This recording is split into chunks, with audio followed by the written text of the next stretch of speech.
Other interesting business news, you have Walmart selling their Chinese e-commerce company JD.com for $3.6 billion, which probably pretty penny to say the least. Well, should clarify, a vintage pretty penny, which is mostly copper, whereas now modern pennies, perhaps a good metaphor for the US government, are 99.99% zinc and simply copper plated.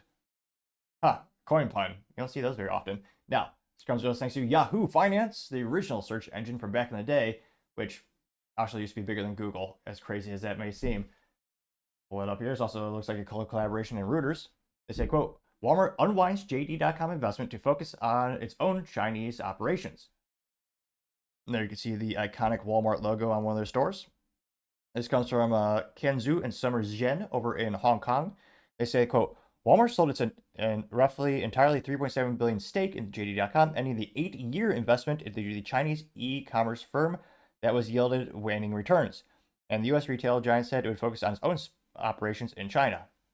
Or honestly, let's be honest, every time we see that word or hear that word, have a think, how many in our heads are just hearing it as China?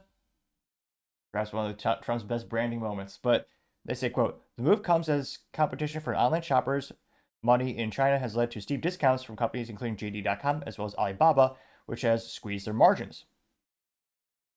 Now this comes from Walmart in a statement. They say, quote, this decision allows us to focus on our strong Chinese operations for Walmart and Sam's Club and deploy capital towards other priorities. Adding they committed to a continued commercial relationship with the Chinese company, which carries Walmart goods on its website. Walmart had invested in JD.com in 2016 by selling its Chinese grocery store to Yino Handan to JD.com, which returned a 5% stake in JD.com itself. In the same year, Walmart raised its holdings in JD.com to more than 10%.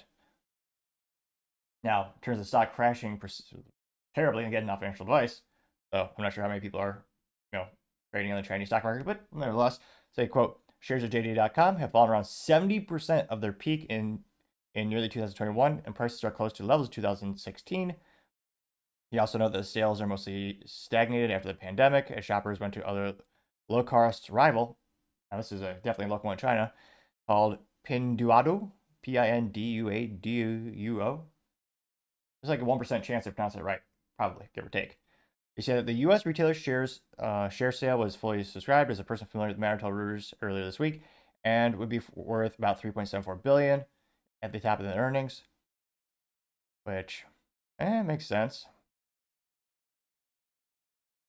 And especially, yeah, if I was Walmart, I mean, shoot, one of the most valuable things in business is the name Walmart. I mean, especially when, again, they didn't own this e-commerce platform, it makes sense for them to spin it off eventually and just take all that resource allocation, take those billions and put into the Walmart name, is, again, in their own operations over there, so not too surprising. And it'll be interesting to see how much they can keep growing, as North America is still one of the largest markets for most retailers, especially Walmart.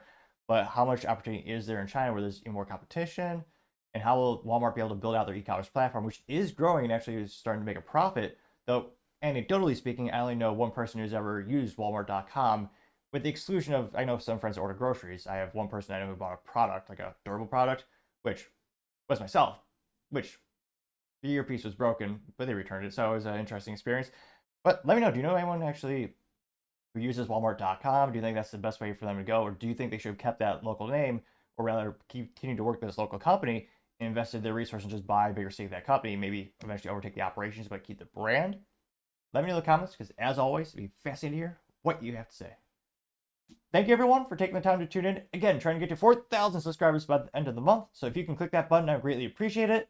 Also, give me a thumbs up, a thumbs down, or comment is a great way to give me some additional feedback, letting me know how I can make the show better and better. Lastly, don't forget to take the time to tell your family, tell your friends, tell your coworkers, heck, tell your enemies, tell anyone and everyone. Just stay safe, fight the good fight.